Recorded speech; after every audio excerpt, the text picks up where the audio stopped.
Nah, kalau kita memarahi anak, efeknya bisa jadi dua ke anak-anak. Pertama, secara fisik sama fisigis. Kalau secara fisik mempengaruhi otak anaknya.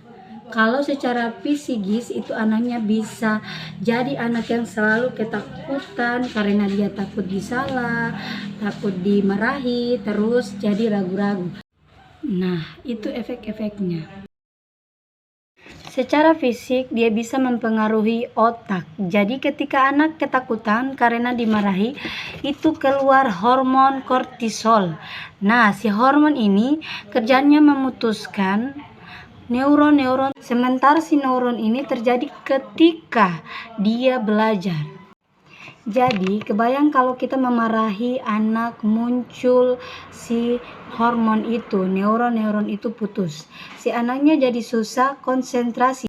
Dia menerima informasi juga terganggu. Kemudian jadi terlambat belajarnya. Gak usah menunggu sampai berapa menit. Orang tua memarahi anaknya biasanya suka menyesal. Nanti anaknya diciumin. Nah, untuk itu sebaiknya orang tua banyak mengobrol dengan anaknya. Sentuhan fisiknya juga perlu. Walaupun dimarahi, dia tahu bahwa dia sayang dan dipedulikan, itu penting. Bisa dengan sentuhan fisik, bisa diajak ngomong, kemudian juga kalau dimarahi anak sebaiknya tidak melambat ke hal-hal lain. Jadi misalnya dimasalahkan satu hal itu saja yang membahas pada kita saat itu, jangan dulu dibawa-bawa yang dulu-dulu.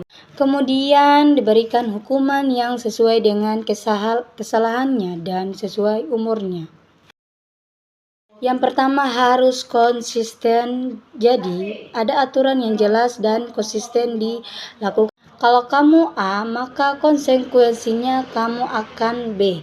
Kalau itu berjalan tidak perlu marah, jadi tinggal dikasih tahu saja. Dan memberikan peraturan atau tanggung jawab juga ke si anak sesuai umurnya. Itu pentingnya.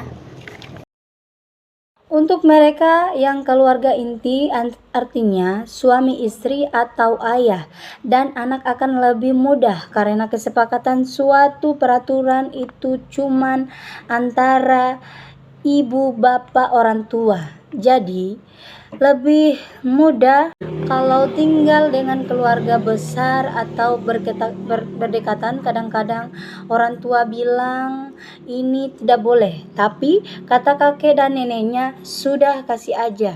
Ini sering menjadi perdebatan. Nah, sebaiknya memang kalau hal ini terjadi, orang tua ngomong dulu sama keluarga besarnya.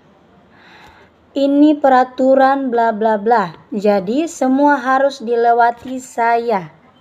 Misalnya begitu, kalau mau mengasih hukuman, kalau apa harus sama saya.